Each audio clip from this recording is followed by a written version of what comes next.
I apologize for the jump there. I went to take a break to see if I had to compress the first 25 minutes of that video, but it turns out I didn't, because for whatever reason, even though these videos are of the same length, I guess the Oblivion recording takes up a lot less room than the Talos Principle videos do. But maybe that's because the resolution was pretty low. I didn't realize the resolution was so low, and you might notice that things are looking a lot more crisp. So I apologize for that, and hopefully things will be even better, even better than before, as I was saying before. You also might notice that I'm just straight up following Methodel here, and that's because you don't need to waste your time asking around for all the beggars and stuff, because yeah, she knows where's my quest marker going? Oh, the quest markers. I don't need to waste my time asking any beggars for help. I know what I'm doing, as long as I can get past this average lock. Of course, I have now just doomed this video to have one of the suggested thumbnails from YouTube to be the lockpicking screen, because for some reason... Oop, I did not mean to take that piece of paper.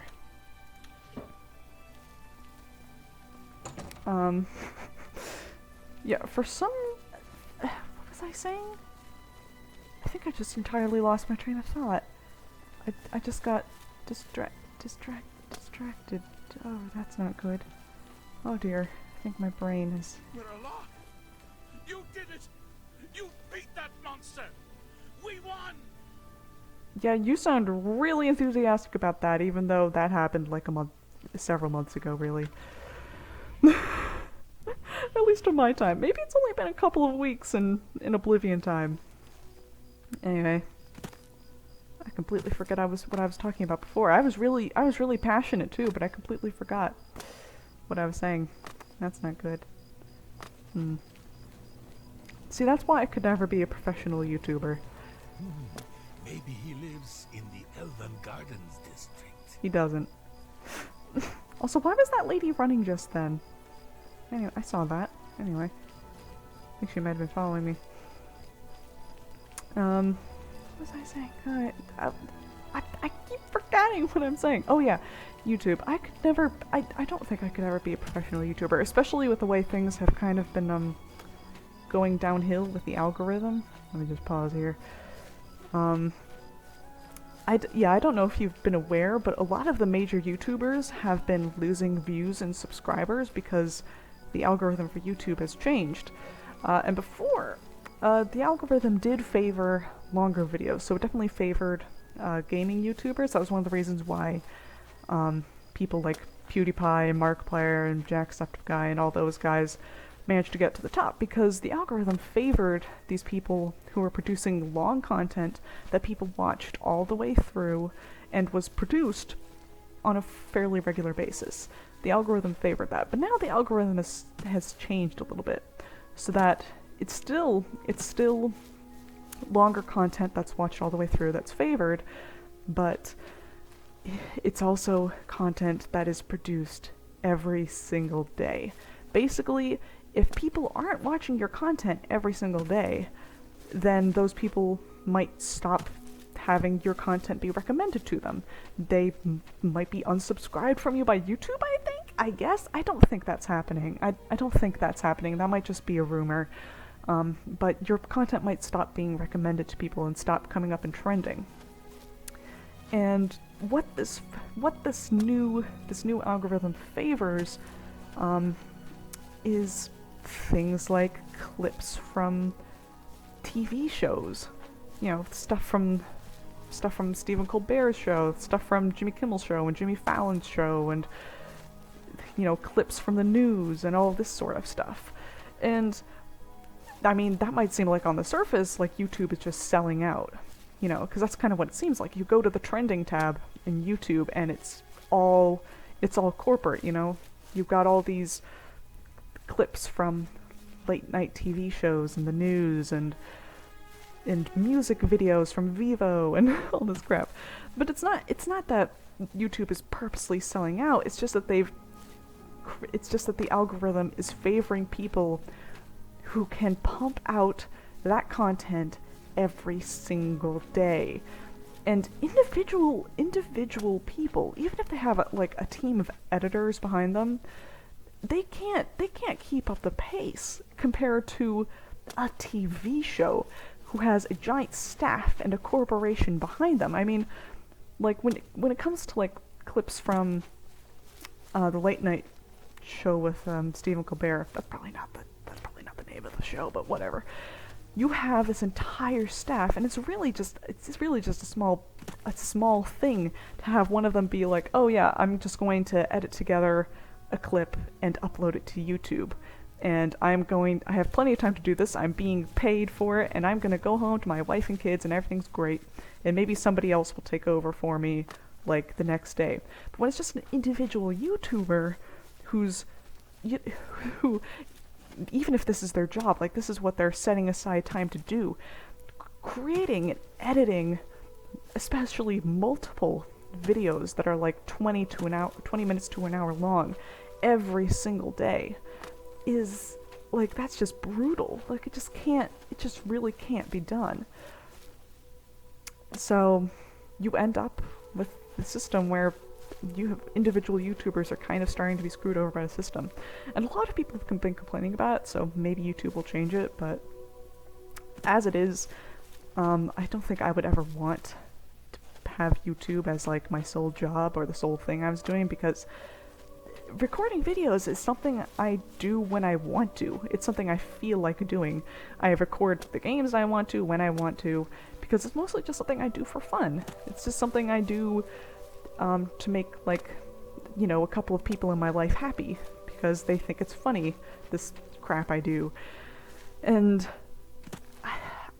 I think it would just suck my soul out if I had to create multiple 20-minute to hour-long videos every single day for a paycheck. You know, maybe the system will change someday, maybe I'll become famous. That will never happen, but, you know, it's not something I'm expecting in the slightest. My expectation for this channel... Oop. Oh, I don't know why it lagged there, but whatever. My expectation for this channel is basically, it's gonna be a place where I do silly things for like a couple of people to watch. And I'm just kind of gonna get on with my life. I'm gonna get a job. I'm gonna get my master's degree in environmental science. I'm gonna get on with my life. And in the meantime, you know, as just one of my hobbies, I'm probably gonna record videos every so often. And maybe my setup will improve. You know, I'll have enough money maybe to invest in a real gaming setup, not only for my own personal purposes, but maybe to record videos as well. And that sounds nice, but man, I don't want to be stuck in the sort of situation that like all those big YouTubers are stuck in right now, where they're depending on creating all this content for their livelihood, and it's just non-dependent. It's just not dependable. So whatever. I'm sorry I rambled about that for, you know, probably half of this video, but whatever. And I just wasted all that time. Welp. Whatever. 24 hours minus 4. 20 hours. Interesting thing with this quest. Really, they don't really... The game doesn't expect you to actually get that diary before Metherdil does. It expects Metherdil to get it, and then for you to either pickpocket it off of her or to steal it from her house when she gets back to her home on the waterfront. And if you talk to her, she'll say something like, yeah. You stole that diary from me. Now I have to wait to get into the guild. Yeah, see, she calls you a thief, even though you didn't steal it from her.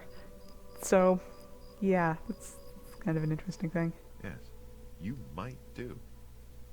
Thank you. Congratulations! Yay. You have returned with the diary. You have earned the right to join the Thieves Guild. Nice. You now owe your loyalty to our guildmaster, Ooh, sudden change in tone. He has 3 rules you must follow. Alright, what are those 3 rules? Rules? What are the 3 rules? Lay them on me. First, never steal from another member of the guild. Okay. Second, Never kill anyone on the job. This is not the Dark Brotherhood. Why would you mention the Dark Brotherhood? You're crazy. Third, don't steal from the poor. The peasants and beggars are under the personal protection of the Grey Fox, particularly here on the waterfront. Okie dokie. Hello, what do I need to do? Jobs? We're thieves, not masons or scribes. You could have fooled me. Look, you're on your own as a thief. Go find a likely-looking house, case the joint to see when the owner is gone. When he leaves, you break in and steal some stuff. You don't need special permission or orders to do that. Okie dokie. However, you will find that you can only sell stolen property to one of our guild fences. Most other merchants won't take hot merchandise. Got you. Well, sometimes the guild gets a special commission. You know, guaranteed pay to acquire certain items for special clients. You should check in with your doyen every once in a while to see if there are any commission jobs available. Hey there, are there any commission jobs available? You need more experience before I can use you on a commission job. Angar tells me that you haven't turned in much loot yet. Yeah, that's because... When you've contributed enough to the guild coffers by selling stolen items to Angar, I might have something for you. Come back then. Yeah. The Thieves Guild is probably one of the loosest quest lines, in that you're not always going from like quest to quest. There's space in between these commissions where you're just supposed to do whatever. You know, you're supposed to steal crap. And I'm gonna go on my way and do that. Okay, we're gonna ignore the singing. It's very catchy, but we're gonna ignore it. Yeah. So basically, in between these commissions, you're just supposed to go do your own thing. You're just supposed to go steal crap and then sell it to the fence. And once you've sold enough stuff, the fence will, I guess, send a letter, or crow, or magical teleported letter, as often seems the case, to the doyen, and he will be like, ah, yes, you will do this commission. Oh. No! I'm so sorry. I don't know why Oblivion suddenly hates me. Why, Oblivion? Why? Why have you forsaken me? Look at that dragon. It's an expression of my emotions. And in any case, I'm gonna ignore that quest marker, because that's going to Bruma. And I'm gonna see how many places I can just, you know, steal shit from, because... Oh, okay, that's hard. I don't wanna... I know. And in the meantime, perhaps, we can discuss something that's kind of been on my mind, which is, in terms of these quest lines that you're doing in Oblivion, how much do they actually matter?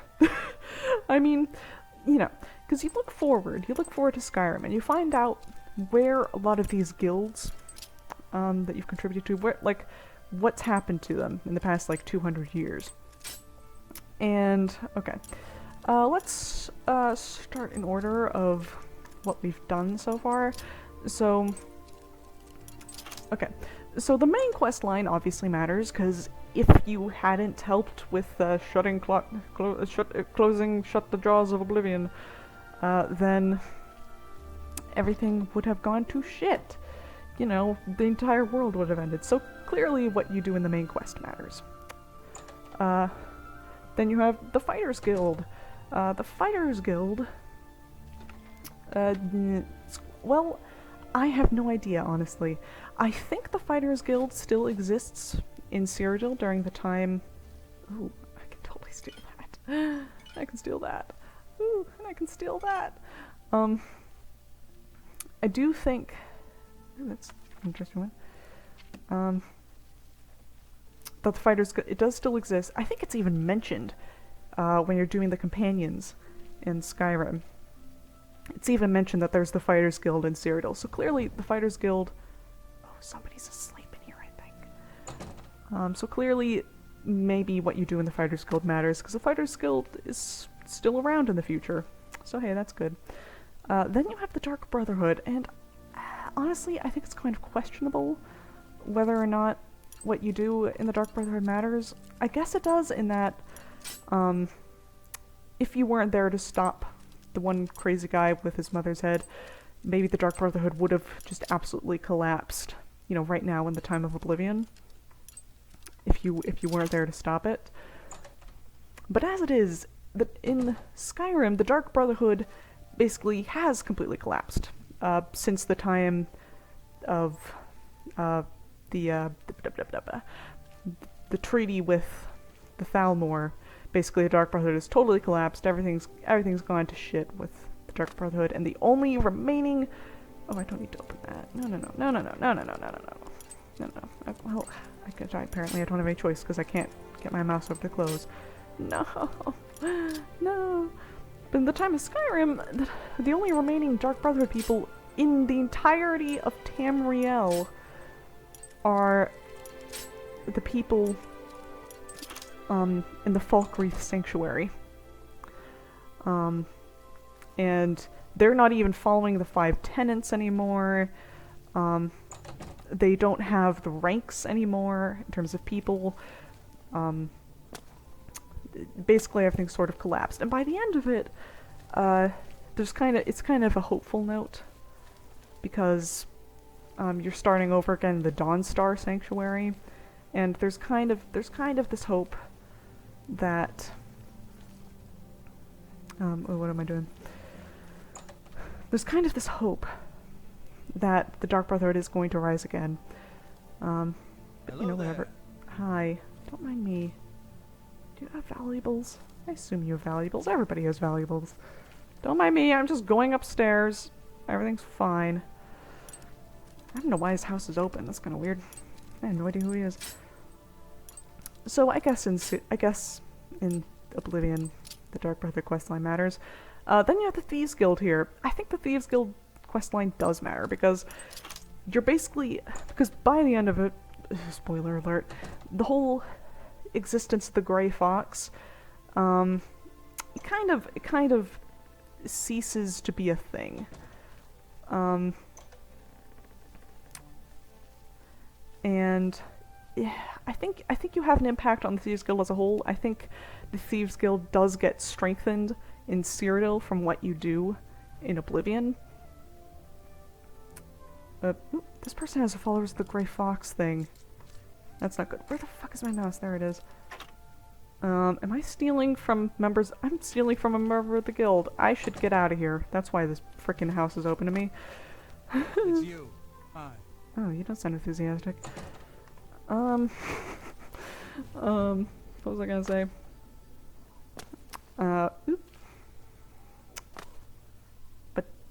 Yeah. So maybe Thieves Guild quest matters.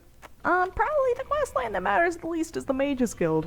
Because regardless of what you do with the Mages Guild, sure, you kill that Necromancer, I guess that matters, but the Mages Guild in Cyrodiil and elsewhere is gone by the time of Skyrim. It's completely collapsed, and you've got like individual colleges and other places that are teaching magic and are places of scholarship.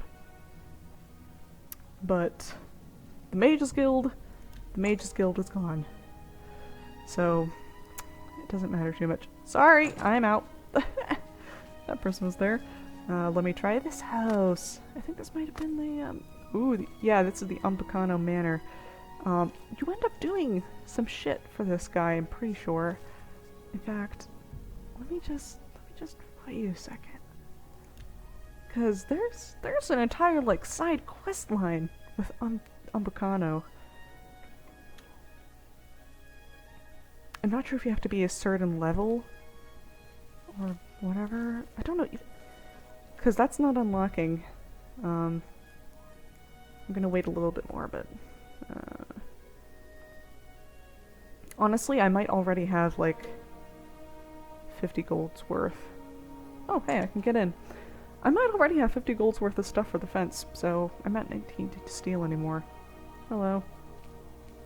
Jolring the butler. I've served Master Umbacano for many years. Ah, yes. Jolring. That's not the best name. Umbacano. My master, Umbacano, is known across Cyrodiil as a collector of alien antiquities. He's always interested in rare artifacts from that era. Why? Do you have something of interest to my master? I have an alien artifact for sale. Really? I'll only show it to Umbacano. My master trusts me. Oh, so I don't have any Alien artifacts. Good day. Alright, that's something to keep in mind. If I ever find an Alien artifact of some kind, I have to bring it over to Umbacano. Oh god, maybe I have to have a Varla. I think I sold. I think I've found a Varla stone or two, and I sold them. Oops, my bad. Anyway, let's go sell what we've got to Ongar. Oh, is that Bird? Hi there. Oh, you're not Bird. I thought you were Bird from the back. Life is a disappointment. Although, have we already seen? All right, I don't know if we've already seen, but there's a pretty sick statue over here. I think there's a couple of sick statues over here, because there's a statue for Martin. I think, yeah, there. Is that for Martin? I don't think that's for Martin. Never mind. There's a statue of Martin somewhere, I think. But you have over here a statue of me. Oh, look at that. Oh, I'm the best. Isn't that so cool? I wish there was something like this in, Can you read anything? No, that's just a jump button.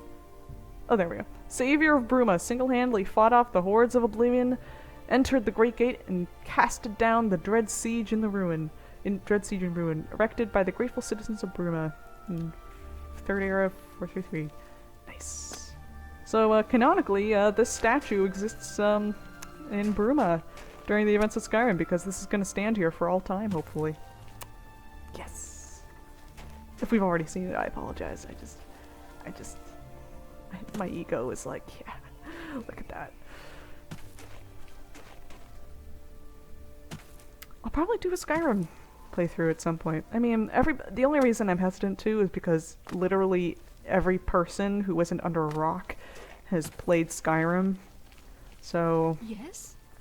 Yeah, you know, might not be too much point. But if you're interested in it, I'll probably do it at some point. Oop. I see you are with the Grey Fox. Do you need a fence? Yes. And of course, if I played Skyrim, my character would be a descendant of Bugledorf, perhaps Bugledorf II. Although I'm not sure how that's possible because, considering the stuff that's going to go down with the Shivering Isles, which I am going to do at some point, I'm not abandoning the series. Never ever. Even if it's been a month or something, and you're like, oh, has Oblivion been abandoned? No. Oblivion will never be abandoned until I say it's abandoned. So, I'm going to do Shivering Isles at some point, and, well, I don't know. Somehow, the character in Skyrim will be a descendant of Bugledorf. So you don't have to worry about that. You got some hot property. I got some hot property, dude. You said that in a really funny way. Yeah,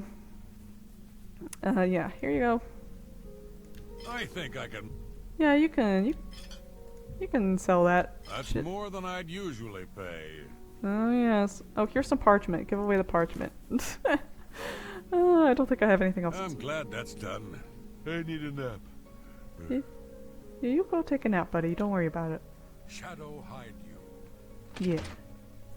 Well, in any case, ooh, yeah, I have. I fenced over 50 gold worth of goods. I thought it said over 50 gold's worth of golds. That wouldn't make any sense. But, yeah. I think that's going to be enough for this session.